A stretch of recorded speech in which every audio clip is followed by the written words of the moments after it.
ओम विश्वानि देव सवितर्दुरितानि परासुवा यद्भद्रम तन्न आसुवा। मेरे समस्त प्यारे बहन भाइयों को डॉक्टर सुकुमार शास्त्री का प्यार भरा नमस्कार। बंधुओं, मेरे एपिसोड को आप अधिक से अधिक सब्सक्राइब करें, शेयर करें और लाइक करें। बंधुओं, पिछले एपिसोड में मैंने कहा था एक टेलीपैथी दूर दूर तक रहने वाले रोगी को भी उसके मॉडल को ऊपर प्रयोग करके वैद्य लोग ठीक किया करते थे और यूरोप अमेरिका कंट्री ने उसको कंट्रोलिंग पावर के नाम से डेवलप किया। बंधु, हमारे लोगों ने उसका गलत इस्तेमाल किया। अब मैं एक और आपको बताता हूँ। आयुर्वेद में ये कहता है दूत चिकित्सा एक अद्भुत है, ज्ञान है। बंधु, केरल में ही एक सज्जन, बहुत बड़े साधक, विद्वान भी, पंडित भी और डॉक्टर भी, उनका नाम डॉक्टर गोपाल कृष्ण भट्ट था। बंधु, वो दूत चिकित्सा में अद्भुत विद्वान थे। मैं पहले बार उनके पास गया अपना ही एक रिश्तेदार के लिए। उनका चिकित्सा का एक विधान बहुत ही विचित्र होता था। वो पहले एक सिगरेट को जलाते थे और एक बार गहरा कश लेते थे और अच्छी तरह से लेने के बाद उसके सिगरेट की आग को देखते थे। उसके बाद उन्होंने मुझसे पूछा, किसका नाम है, पहले उसका नाम बताओ और उसका डेट ऑफ बर्थ बताओ। मैंने अपने रिश्तेदार का नाम बताया और डेट ऑफ बर्थ भी बताया। उन्होंने कोई कैलकुलेशन लगाया। हुआ ये था कि मेरे रिश्तेदार को कैंसर हो गया था। कैंसर की चिकित्सा लाइलाज हो गई थी। मैं उनके पास गया था कि इंसान बच सकता है या इसका इलाज से ठीक किया जा सकता है। उन्होंने कुछ देर बाद मुझे बताया, देखिए अभी समय बीत गया है, शायद 6 महीने पहले उनका सही ढंग से डायग्नोस होता, इलाज भी होता तो शायद बच जाते। अब मुश्किल है, उनके जीवन में सिर्फ एक 6 महीने बच गए हैं। आप आयुर्वेद से या होम्योपैथिक से कैसे भी इलाज करें, लेकिन व्यक्ति बच नहीं सकता है। बंधु, ऐसा ही हुआ, वो गुजर गए। उसके बाद थोड़े समय के बाद मुझे दोबारा उनके पास जाना पड़ा। वैसे बीच बीच में मैं अपने इलाज के लिए भी उनके पास जाता था। एक बार अजीब हुआ, मेरे एक मित्र, उनकी तबीयत बहुत ज़्यादा खराब हो गई थी। वो डॉक्टर साहब सिर्फ दूत विज्ञान में ही परिणित नहीं थे, वो अच्छे इलाज भी करते थे, अच्छी चिकित्सा भी करते थे और अपने चिकित्सा के से जो धन मिलता था वो दूसरों के लिए उपयोग करते थे। कई लोगों को उन्होंने घर बना करके दिए, किसी को रिक्शा भी दिया, कई लोगों के शादियाँ वगैरह भी की। मैं उनके पास गया। हुआ ये था कि मेरे मित्र का संभवतः विषप्राशन हुआ था और इलाज बहुत मुश्किल से हो रहा था। ICU में उसको भर्ती किया गया। काफ़ी समय तक इलाज चलता रहा, लेकिन वो ठीक नहीं हो सका। और उसी का एक कज़िन वहाँ पर जूनियर डॉक्टर था। उसके प्रोफेसर ने बताया, देखो अभी इसका इलाज लाइलाज होता जा रहा है, शरीर के सारे ऑर्गन्स बिल्कुल बेकार होते जा रहे हैं, इसका बचना मुश्किल है और बिल भी वैसे ही 5 लाख से ज़्यादा हो गया है। बहुत पहले की बात है ये, आजकल तो शायद करोड़ रुपए हो जाते थे। तो उन्होंने कहा, पहले एक बात बताओ, उनका नाम क्या है? मैंने उनको नाम बताया, डेट ऑफ बर्थ भी बताया। उन्होंने हिसाब लगा करके हमको बताना आरंभ कर दिया। उस समय उन्होंने सिगरेट पीना बंद कर दिया था और सिर्फ एक घड़ी की तरह अपने कैलकुलेशन लगाने का एक छोटा सा यंत्र जैसा बनाया था उन्होंने।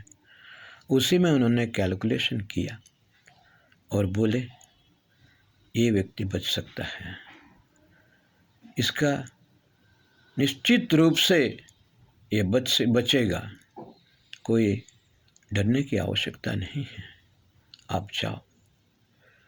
मैं वापस आया, उड़पी आया, अपने मित्र के कज़िन डॉक्टर से कहा, देखो ऐसे पंडित जी डॉक्टर गोपाल कृष्ण बोल रहे हैं कि व्यक्ति नहीं मरेगा, वो निश्चित रूप से जीव बच जाएगा और आगे का उसका फ्यूचर भी बहुत अच्छा है।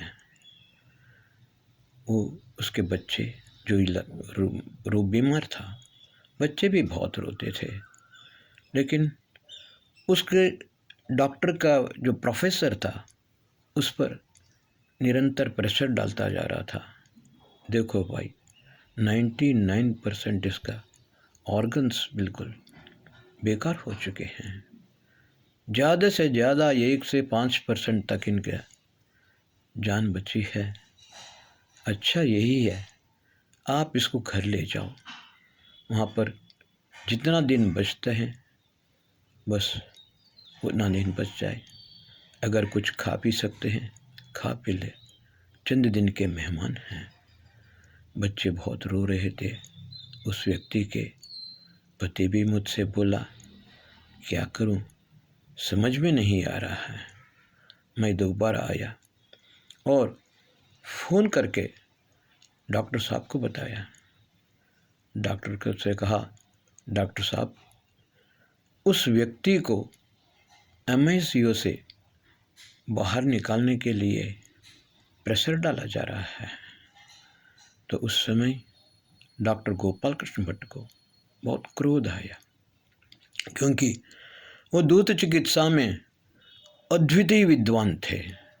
उन्होंने फिर से कैलकुलेशन लगा करके मुझे बताया, देखो अगर उन्होंने वहाँ से बाहर निकाला तो मैं उनके ऊपर, उन डॉक्टरों के ऊपर अटेम्प्ट ऑफ मर्डर का केस करूँगा। अब ध्यान से सुनो, उनको जितना पैसा चाहिए वो पैसा ले लें, लेकिन वो मोस्ट MICU कहते हैं जो ICU से भी ऊपर का है होता है, तो वहाँ से उनको बाहर अभी न निकालें। उन्होंने हमको बताया फलाने दिन वहाँ से उसको वार्ड में शिफ्ट करना चाहिए और फलाने दिन उसको घर ले जाना चाहिए। जिस दिन और जिस समय उसको बाहर निकालना है ठीक उसी वक्त निकालें, अन्यथा मैं उनके पास उनके ऊपर एक्शन लेने के लिए पुलिस कंप्लेंट करूँगा, उन पर केस भी करूँगा। मैंने कैन्नानूर में भी ऐसे ही किया है, 2-3 डॉक्टरों को उनकी नौकरी से निकलवा दिया है। बंधु ये अद्भुत विद्वान थे। बाद में मैंने जा कर के उस व्यक्ति के कज़िन से कहा, देखो डॉक्टर साहब ऐसे बोल रहे हैं, वो तुम पर सूट फाइल करेंगे, तुम्हारे प्रोफेसर पर सूट फाइल करेंगे, इसलिए उन्होंने ये डेट लिख के दिया है, इस दिन उस व्यक्ति को MICU से बाहर निकालें, वार्ड में शिफ्ट करें और इस दिन वहाँ पर घर भेजें। वो व्यक्ति इलाज करें या न करें तो भी ठीक हो सकता है। बंधु, फिर भी वो इलाज करते रहे और जैसे जैसे डॉक्टर ने लिख के दिया किस दिन उसको शिफ्ट करना है उसी दिन में शिफ्ट किया और जिस दिन घर लाना है उसी दिन घर ले आए और व्यक्ति बिल्कुल ठीक हुआ। बंधु, डॉक्टर गोपाल कृष्ण भट्ट एक अद्वितीय व्यक्ति थे। उनका कुछ एक और भी तरीका था। वो तांबे के पत्र पर कुछ यंत्र जैसा बनाते थे और उसके साथ ही कुछ मंत्र वगैरह बोलते जाते थे। वैसे उनके पास जाने का कोई इजाज़त नहीं था। वो सिर्फ रोगी या रोगी पार्टी जहाँ पर वो डायग्नोस करते थे वहीं पर जा सकते थे, लेकिन अंदर जिस कमरे में वो ताम्रपत्र पर लिखते थे, मंत्र पाठ करते थे, वहाँ पर मैं जा सकता था। मेरे साथ उनके अच्छा मित्रता हो गई थी, लेकिन वो उच्च स्वर में कभी मंत्र नहीं बोलते थे, मन में ही बोलते जाते थे आँख मूंद करके और उस यंत्र पर कुछ लिखते चले जाते थे। वो यही कहते थे, इस यंत्र को ले जा कर के व्यक्ति के कपड़े के अंदर रखो और अलमारी में सुरक्षित रखो, व्यक्ति ठीक हो जाएगा। और कुछ इलाज भी बताते थे, कुछ दवाइयाँ भी देते थे। बंधु, ये चिकित्सा आयुर्वेद में भी आता है, इसको दूत चिकित्सा कहते हैं। आजकल शायद बहुत ही कम लोग हैं इस प्रकार का विज्ञान को जानते हैं। बंधु, जैसा कि मैंने कहा, ये ज्ञान हमको पता चला सब कुछ अथर्ववेद में है, लेकिन कितने लोग इसको जान पाए।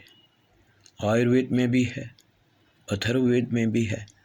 अभी हाल ही में मैंने कुछ प्रोफेसरों से इस विषय में सवाल भी किया। उन्होंने बताया अथर्ववेद का तो हमको मालूम नहीं, लेकिन दूत चिकित्सा का उदाहरण इसमें आयुर्वेद में है। महर्षि चरक और सुश्रुत ने बताया है। इस प्रकार का अद्भुत विज्ञान बहुत सारे वेद में है। हमें ज़्यादा से ज़्यादा उस चीज़ को जान लेना चाहिए और उसका अच्छा प्रयोग करना चाहिए। दुर्भाग्यवश यहाँ पर केरल में और वेस्ट बंगाल में इसको गलत तरीके से इस्तेमाल किया जाता है, जीवन को बर्बाद करने के लिए जाता है। जैसा कि मैंने कहा, जो देव हैं वो तो लोगों को चिकित्सा के द्वारा ठीक करते हैं, कुछ दानव हैं वो दूसरे का विनाश के लिए इस ज्ञान का दुरुपयोग करते हैं। बंधु, हमें देव बनना है, दानव या राक्षस नहीं। परमात्मा हमको तभी हमारा कल्याण करता है। ये इस एपिसोड को मैं यहीं पर रोक देता हूँ, क्योंकि आगे मुझे और बहुत सारी बात बतानी है। मेरे एपिसोड को आप लाइक कीजिए, सब्सक्राइब कीजिए। ये आप सब्सक्राइब करेंगे तो मैं जो ज्ञान का दीपक जला रहा हूँ उसमें तेल का काम करेगा और ये दिया हमेशा जलता ही रहेगा। आगे बहुत कुछ आप लोगों को बताना है। जैसा कि मैंने कहा, वैदिक लैब प्रोजेक्ट के करते समय मैंने काफ़ी बातें, काफ़ी ज्ञान प्राप्त किया है और उस पर बहुत ही ज़्यादा चिंतन भी किया है। वो मैं आगे के एपिसोड में आपको बताऊंगा। मेरे एपिसोड को सब्सक्राइब कीजिए। इस एपिसोड को मैं यहीं पर रोक देता हूँ। ओम शम, जय भारत, वंदे मातरम।